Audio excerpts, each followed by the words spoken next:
Good morning, Jamaicans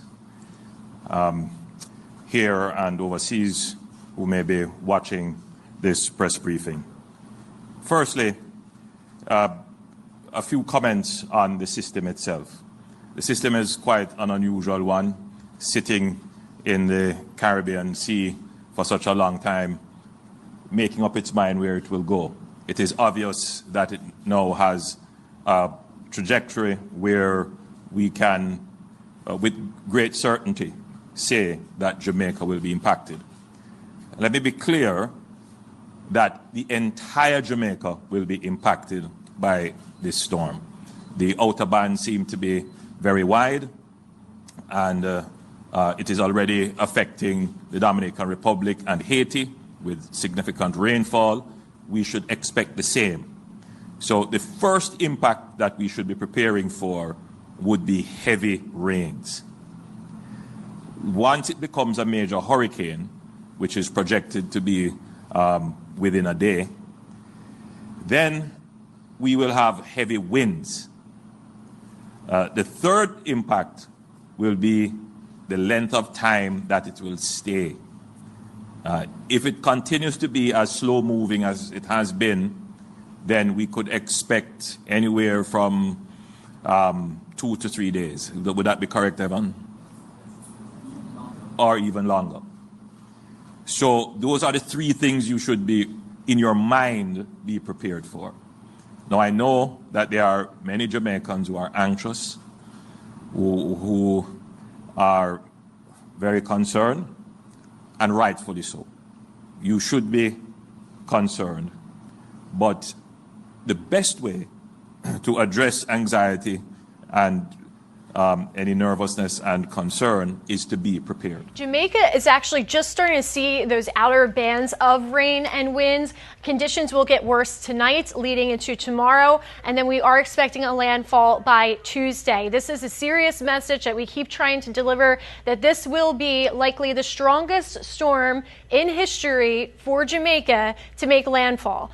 As we check out the stats here, it has recently intensified to a Category 3, now a major hurricane with 115-mile-per-hour winds. Pressure is down to 967, still moving extremely slow to the west at 3 miles per hour. The problem when it moves that slow is it just dumps rain on top of rain on these areas, and these are mountainous areas, so landslides are also a huge threat that's added to the mix of hazards that's out there for these areas. All right, so here's the latest cone from the National Hurricane Center. It will strengthen to a Category 4, and yes, eventually a Category 5. By the time that it makes landfall in Jamaica, it's likely going to be a Category 5 hurricane with 160-mile-per-hour winds. If it's not that, it will be a strong Category 4, and Jamaica has not seen a direct strike of a system of this magnitude since we've been keeping records. So that's why we keep driving that serious message home.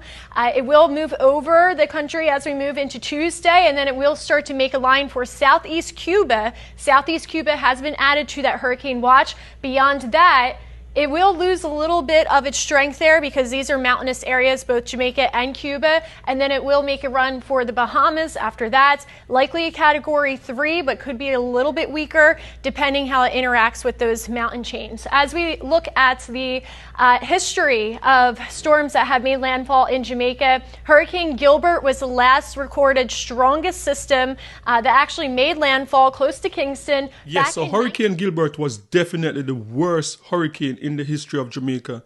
And yes, about roughly 80% of Jamaicans lost their roof. I remember 100% of the country did not have electricity for at least a month. That was a crazy, one of the worst experiences in my entire life. I remember that is the only time I've ever seen the sky pretty much bleed. Waking up in the morning of Gilbert, getting ready to go to school, and when I went outside, in the sky, you look in the sky and it was like red, like someone cut the sky and the sky was bleeding, and you saw like birds just like frantically flying away. And that was when we realized that yes, Hurricane Gilbert was really going to hit. So it was definitely the worst hurricane in Jamaica history. And at the same time, Jamaica was a different Jamaica back then.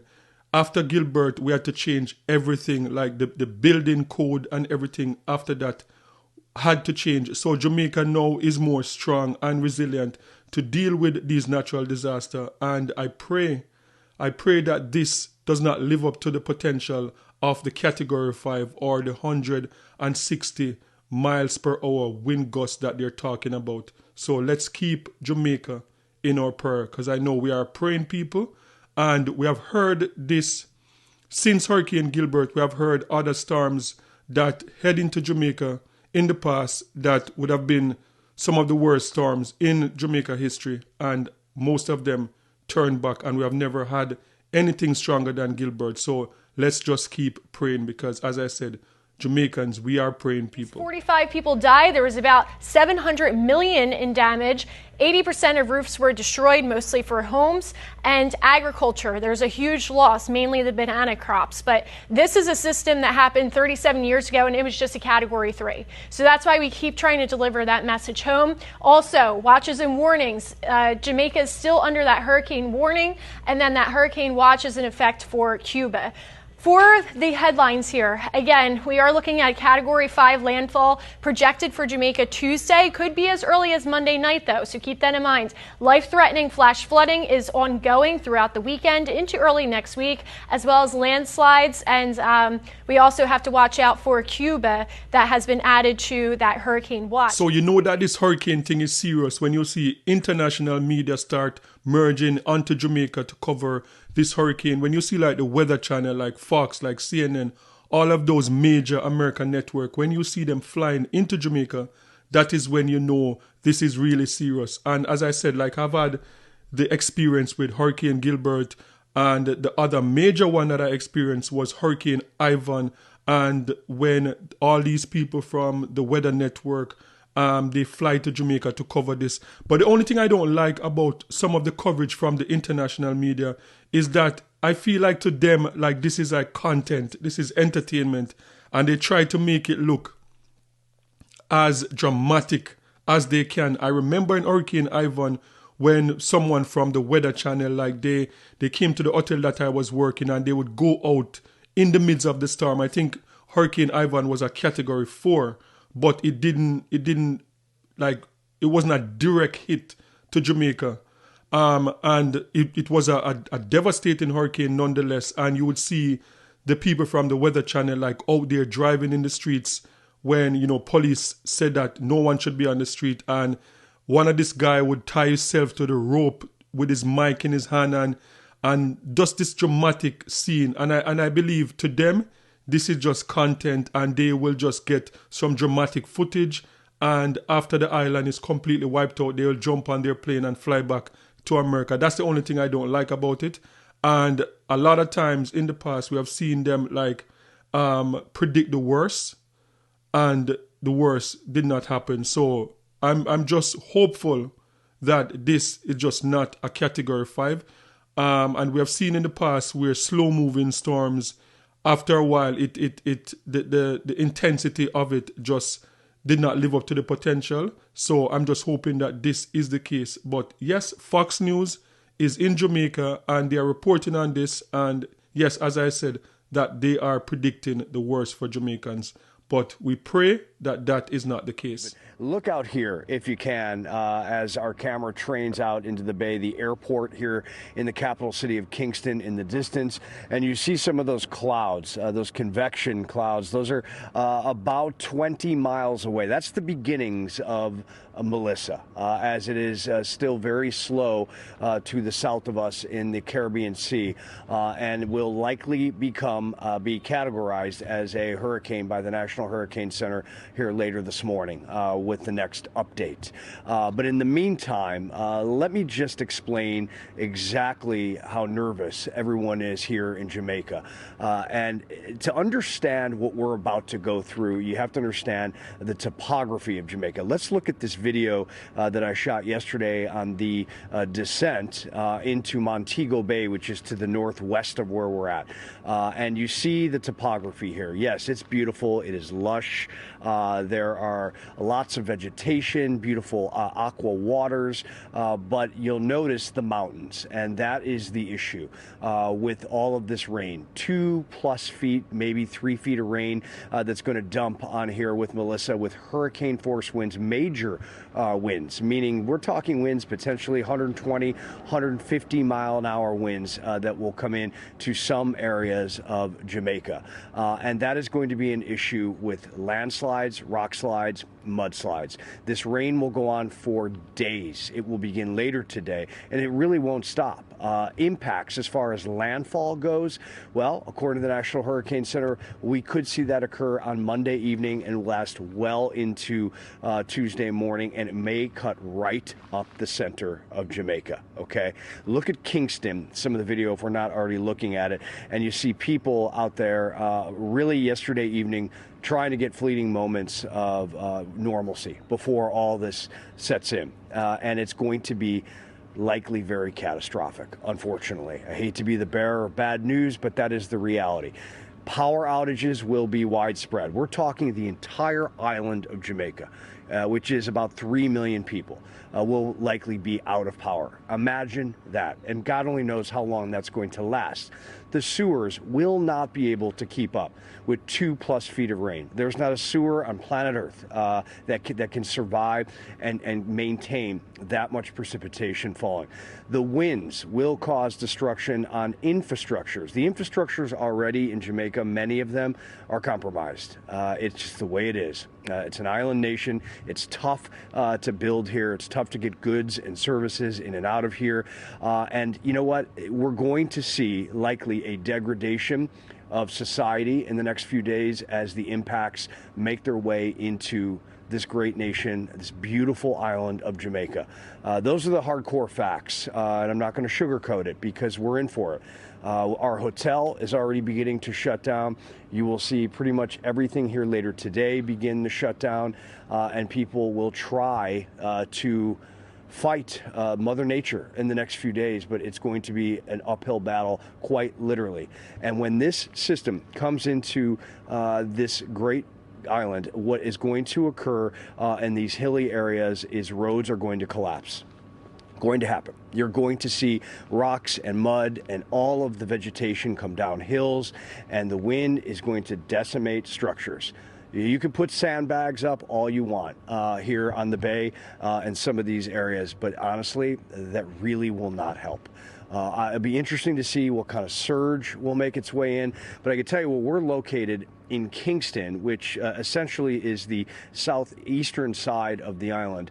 If this forecast track holds, meaning if the system does make a landfall right in the dead center, that means the counter twist, we're on the dirty side of the storm, which is the worst side to be on. And the biggest impacts could be in this pocket. It just depends on how wide it is when it makes the impact and how long it takes to make that impact. I mean, does it come in slowly? Does this speed up? Because right now, what is it, 2 miles an hour? That's very slow. And that's also a problem with all the rain that's going to fall. We could see well upwards to 3 feet. And can you just imagine that with major hurricane force winds? Incredible devastation is about to occur. And, you know, we may lose pretty much everything we have. And what I mean by that is cell phone service, towers may go down. We know power is going to go down. Whether or not we hold on to our data with our cell phones, it's just unclear. But I have to think we're going to have moments where, you know, we're going to be out of touch. So one of the worst things that you could do in a tropical storm is to create a political storm. And we're seeing something unfolding now in Jamaica where the People's National Party, the opposition party, seem to be putting this political storm out there, trying to insinuate that the Jamaica Labour Party, the leading government, that they're holding back funds and not giving some of these MP the funds that they need to clean drain and to get ready for this hurricane. So we know Melissa is coming, and it's projected to be a Category 5. But what is very unfortunate is that this political storm in the midst of this tropical storm, and I hope that this don't get out of control. That is my hope, that it don't get out of control, because to pick up political mileage in a natural disaster is something that is unethical. It is low, and I hope that the people that are trying to do this, that they don't prevail and they stop this nonsense, because normally in this situation we put our political differences aside and we all are Jamaicans at the end of the day. Because when the roofs start blowing off, the storm is not going to look for a People's National Party roof as opposed to a Jamaica Labour Party roof. So I hope that people put this nonsense aside with this political tribalism, this political storm in the midst of Melissa, this tropical storm.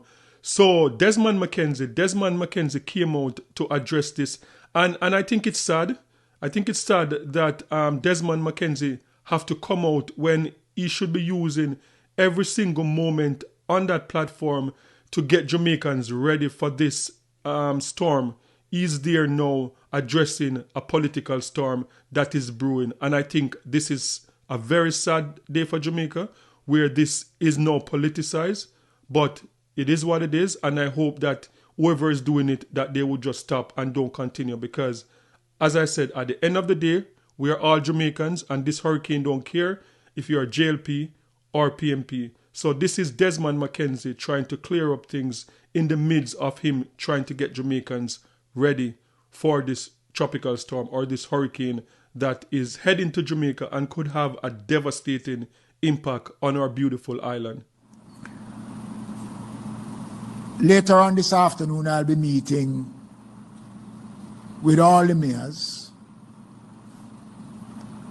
And one of the areas of concerns that has been brought to my attention, and I did a few surveys across the corporate here this morning, that there are several major construction sites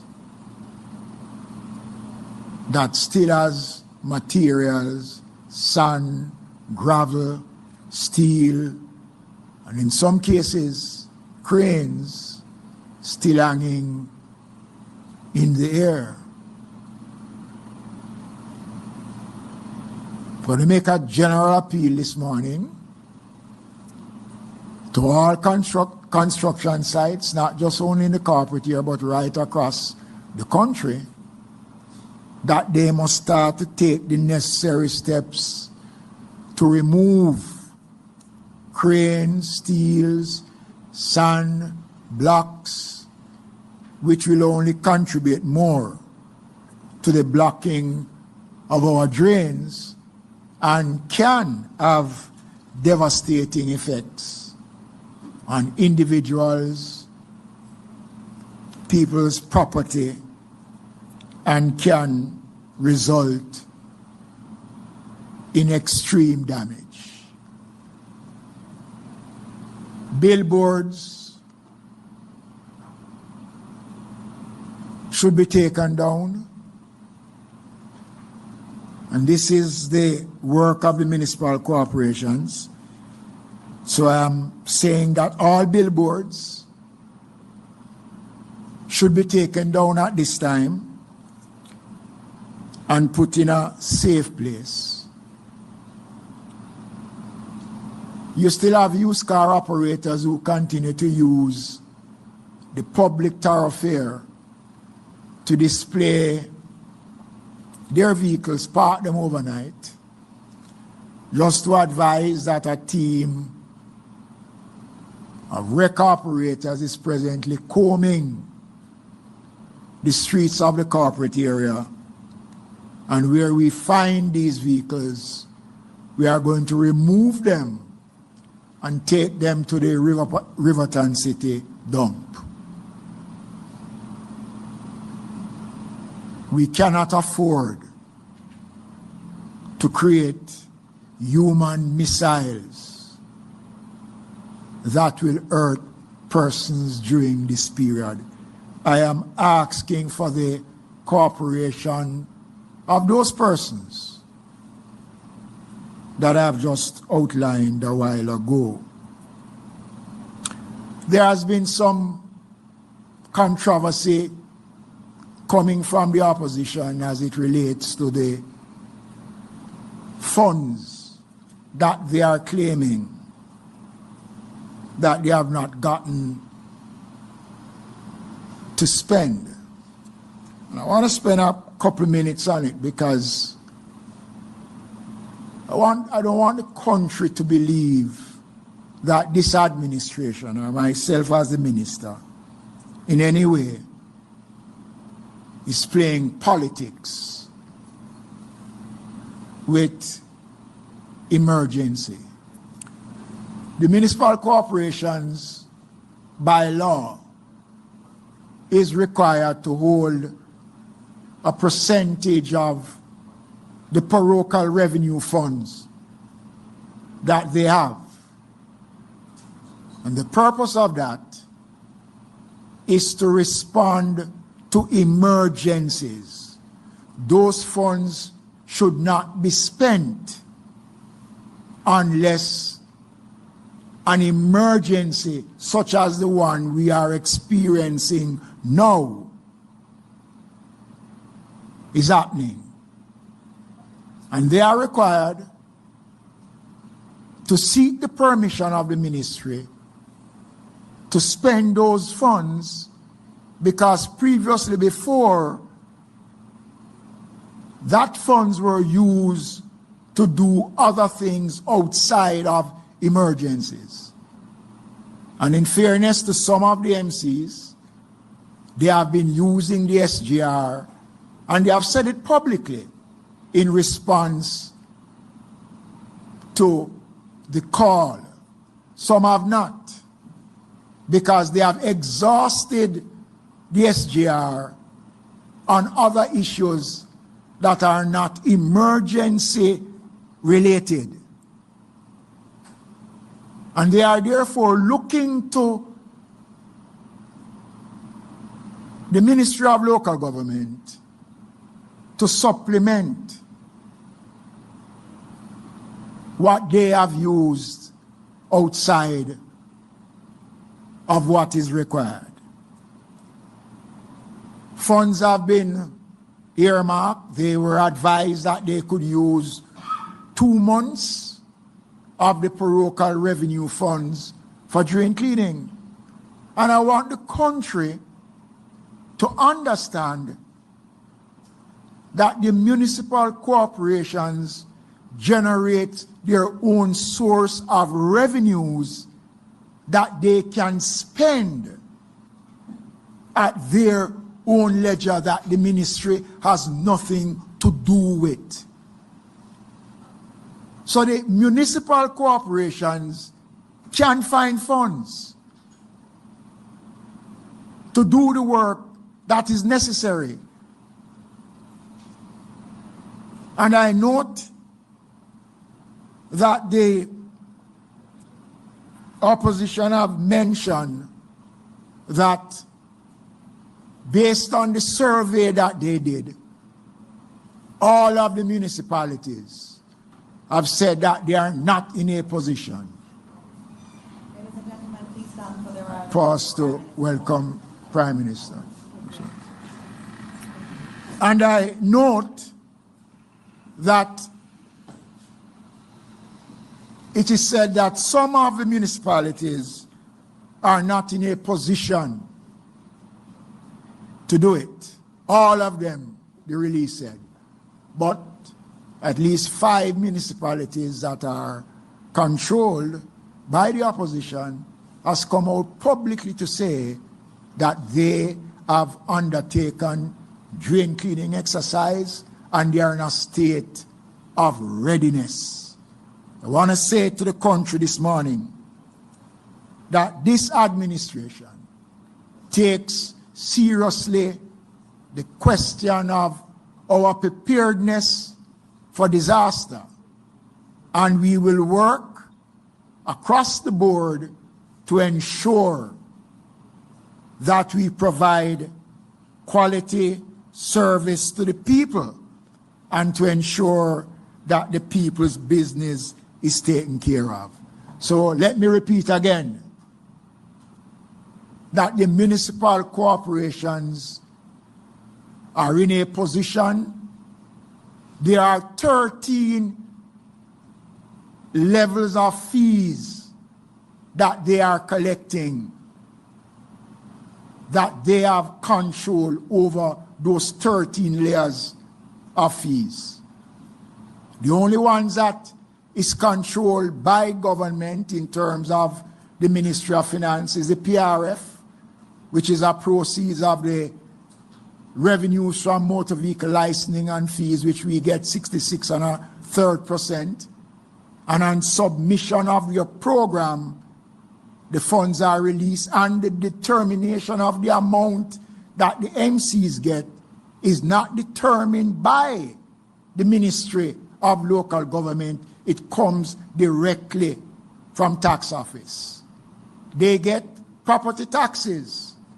They get trade license, which are a significant amount of revenues.